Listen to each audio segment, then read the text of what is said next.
আব্বাস রাদিয়াল্লাহু আনহু থেকে বর্ণিত একটা হাদিস। নবী করিম সাল্লাল্লাহু আলাইহি সাল্লাম একদিন বলেছেন যে, "আমি আজ আমার রবকে স্বপ্নে সবথেকে সুন্দর অবস্থায় দেখেছি।"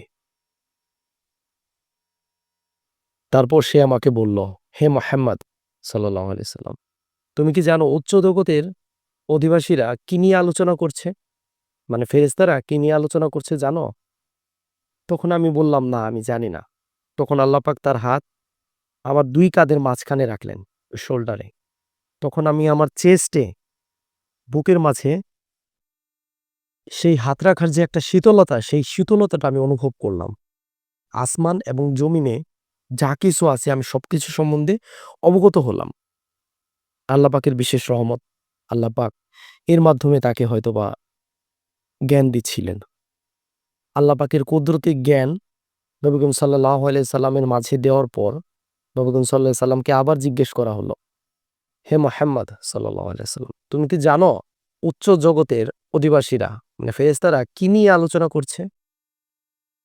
তখন নবী করিম সাল্লাল্লাহু আলাইহি সাল্লাম বললেন, "হ্যাঁ, তারা আলোচনা করছে কাফফারাত নিয়ে।" তো কাফফারাত কি?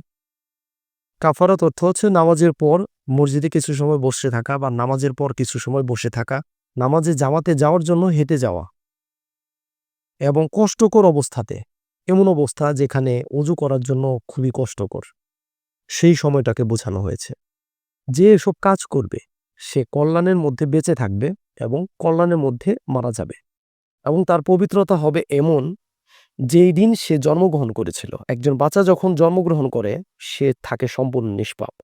সে হয়ে যাবে সেই নিষ্পাপ শিশুর মতো এবং তখন আল্লাহ পাক নবী করিম সাল্লাল্লাহু আলাইহি সাল্লামকে আরো কিছু বলে যে, "হে মুহাম্মদ সাল্লাল্লাহু আলাইহি তুমি যখন সালাত আদায় করবে তখন এই দোয়াসমূহ পড়বে। হে আল্লাহ, আমি আপনার কাছে ভালো কাজ করার তৌফিক চাই। আল্লাহ আমাকে খারাপ কাজ থেকে বিরত থাকার তৌফিক দান করুন। গরিব নিঃস্বদের ভালোবাসার মন মানসিকতা চাই।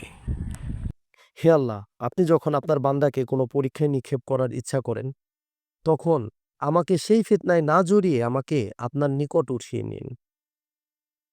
রাসূলুল্লাহ সাল্লাল্লাহু আলাইহি সাল্লাম বলেন, দারাজাত ও মর্যাদার স্তর বলতে বোঝায় সালামের প্রসার ঘটানো, মানুষকে খাওয়ানো এবং রাতের অন্ধকারে মানুষ যখন ঘুমিয়ে পড়ে তখন তাহাজ্জুদের নামাজ আদায় করা।